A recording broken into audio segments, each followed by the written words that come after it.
Alors je vais vous montrer le fameux exercice de la bougie dont je vous ai parlé dans les vidéos précédentes. Donc on est d'accord, le principe c'est d'arriver à maîtriser son soutien, donc son souffle, en contrôlant son inspiration, qu'on la fasse en haut ou en bas. On va sentir que la régularité, la puissance, la longueur de la durée de cette expiration, elle va être selon qu'on inspire avec le thorax ou avec l'abdomen, on va avoir une facilité de gérer son souffle qui sera totalement différente. Alors je précise quand même, quand je dis respirer avec l'abdomen, on est d'accord, c'est une image, on respire pas, on n'a pas d'air qui va dans l'abdomen. Ça je le précise pas chaque fois parce que sinon ça va faire des vidéos à rallonge et puis ça va faire beaucoup de redites. Mais ce qui est important de savoir, c'est que quand j'inspire, que ce soit d'ailleurs avec le nez ou avec la bouche, l'air il va dans les poumons. Il va dans les poumons et les poumons ils s'arrêtent là au niveau du diaphragme, donc le bas des côtes, et il ne va pas plus bas, évidemment. Donc l'air il est toujours contenu dans les poumons.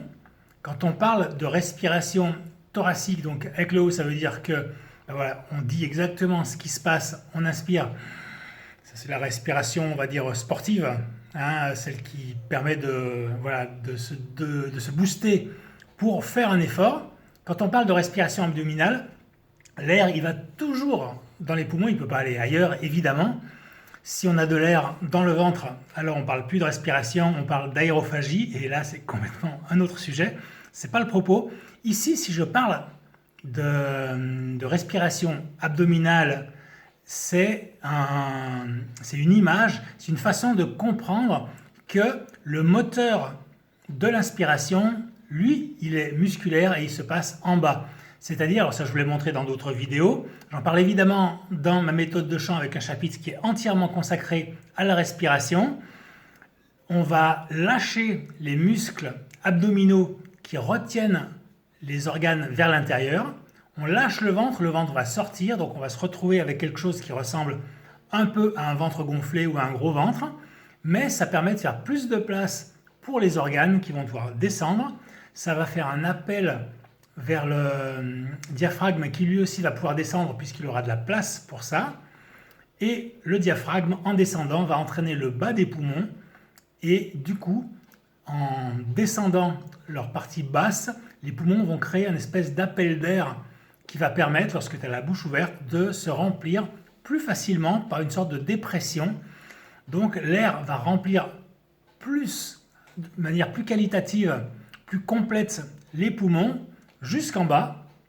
Et de ce fait, quand on va après represser sur les organes pour faire remonter le diaphragme, et pour faire ça, on va utiliser évidemment les abdominaux qu'on va recontracter.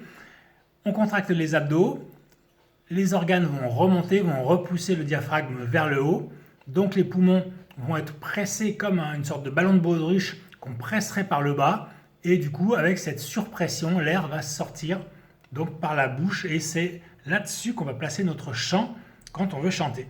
Là, on est en train de travailler la respiration pour soutenir le chant, et cette respiration, donc on va appeler abdominale, c'est parce que justement, on va travailler notre inspiration et notre expiration sur la seule contraction et détente des abdominaux. Donc, on ne va jamais faire ce mouvement-là qui a tendance à nous faire rentrer le ventre. On va au contraire lâcher le ventre pour prendre de l'air. Donc, je vais ouvrir la bouche pour faciliter le mouvement de l'air. Je lâche mon ventre. Là, je suis plein d'air, l'air est dans les poumons malgré tout, mais les poumons descendent un peu plus vers le bas et contiennent plus d'air. D'accord ?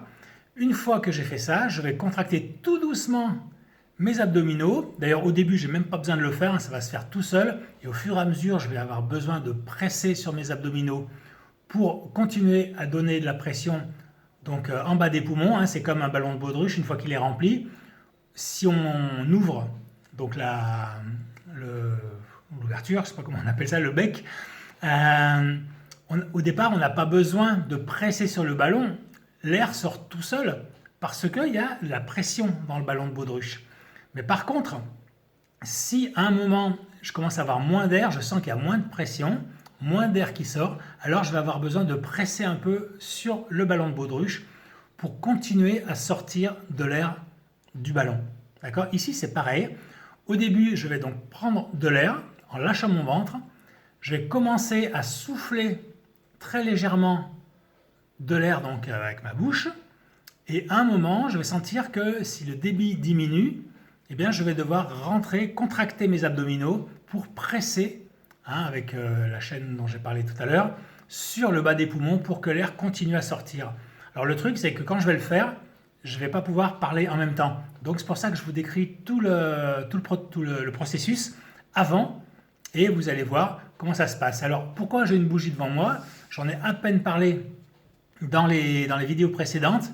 Là, je vous explique plus précisément. L'idée, c'est que l'inclinaison de la flamme de la bougie va servir de témoin à la pression, au souffle, à l'air qui va sortir de ma bouche. D'accord? Donc, si j'ai trop d'air qui sort de ma bouche, la bougie va s'éteindre, c'est comme si je la soufflais. Si j'ai pas assez d'air qui sort de ma bouche, alors ce qui va se passer, c'est que la bougie, elle va rester comme si j'étais pas là en fait. D'accord? Et nous, ce qu'on va chercher, c'est quelque chose d'intermédiaire entre ces deux extrêmes, de façon à ce que la bougie s'incline, la flamme s'incline. Alors elle ne va pas s'incliner comme ça, comme si elle était dessinée dans un dessin animé. Elle va vaciller comme ça, mais au lieu de rester verticale, elle va faire comme ça. Si je souffle plus, elle s'éteint. Si je souffle moins, elle se redresse. Donc moi, je vais essayer de la laisser un petit peu vacillante, comme ça, et je vais vous montrer ce que ça donne. Donc, si on gère son air correctement, et ça, c'est ce qu'on va essayer de trouver dans le chant. D'accord? Un soutien qui est suffisant et qui n'est pas trop non plus. Ok? Alors, je vous montre ça.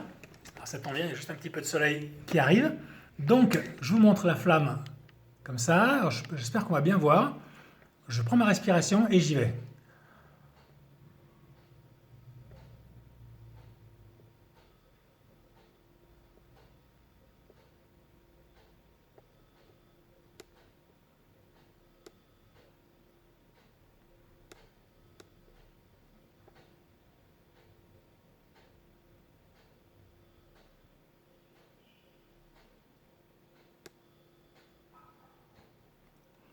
Ok, donc j'espère que vous avez bien vu. Je regarderai ça une fois que j'aurai terminé la vidéo.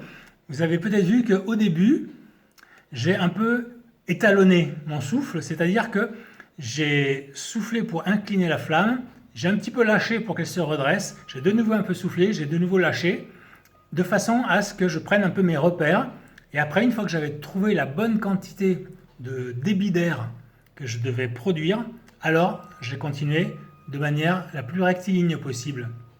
Vous aurez peut-être observé qu'au milieu, à peu près à mi-chemin, la flamme s'est un petit peu redressée parce que j'ai un petit peu lâché ma pression, ma concentration, et du coup j'ai un peu perdu. Ça veut dire que si j'étais en train de chanter à ce moment-là, eh bien j'aurais peut-être perdu un petit peu de consistance dans mon chant.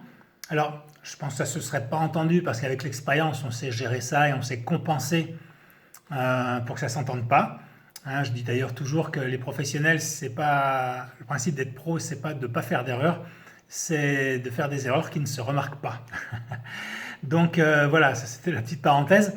Ce que je voulais vous montrer surtout, c'est que on peut, en respirant correctement, trouver un débit d'air qui est moyen, qui va être le plus stable possible sur le plus longtemps possible. Et ça, c'est vraiment un exercice que vous pouvez faire, mais vous pouvez le faire vraiment au quotidien. Vous avez vu, ça prend quoi? Ça prend 1 minute et ça vous fait un travail de prise de conscience. Et intellectuellement, vous comprenez bien ce qui se passe dans ce phénomène de respiration, mais en même temps, votre inconscient ou vos réflexes physiologiques vont intégrer cette notion de régularité un peu et pas trop. Et si vous faites ça régulièrement, donc alors tous les jours ou relativement souvent en tout cas, eh bien votre respiration va s'habituer à fonctionner sur cette base et votre chant va être mieux soutenu d'une manière générale. Voilà ce que je voulais vous montrer dans cet exercice.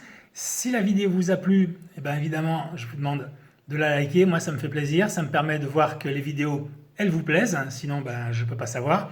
Vous pouvez commenter si vous avez un avis sur cet exercice, si vous connaissez un autre exercice qui est intéressant. Il y a par exemple un exercice qu'on appelle de la paille qui a à peu près le même objectif. Je vous montrerai une prochaine fois. Mais si vous connaissez quelque chose ou une nuance avec la bougie, ou il y a peut-être des choses que je ne sais pas. Donc moi, je suis vraiment ouvert. Si vous avez des commentaires constructifs, eh bien moi, c'est avec plaisir que je les lirai. Et puis évidemment, si vous voulez vous abonner à la chaîne, ça me fera encore plus plaisir. Ça lui donne de la visibilité et ça, voilà, ça récompense un peu mon travail et ça me fait plaisir. Si vous voulez d'autres détails sur la respiration et d'une manière plus générale sur la technique vocale, vous avez le lien quelque part en haut ou en bas de ma méthode qui est vraiment dédiée à la technique vocale. Il y a un deuxième volume qui est consacré à la psychologie, au coaching, à la façon dont notre confiance en nous est touchée, comment elle est abîmée par éventuellement des commentaires blessants autour de nous et comment on va réussir à retravailler là-dessus pour regagner de l'assurance. Ça, c'est le deuxième volume, donc volume de coaching. Et voilà, ces deux volumes, c'est ce que j'appelle ma méthode de travail. C'est une méthode que j'ai bien décrite dans une autre vidéo. Je pense que je vais pouvoir vous mettre un lien quelque part. Et voilà. Donc, je vous dis à une prochaine vidéo. Merci d'avoir suivi la vidéo jusqu'au bout. Ciao!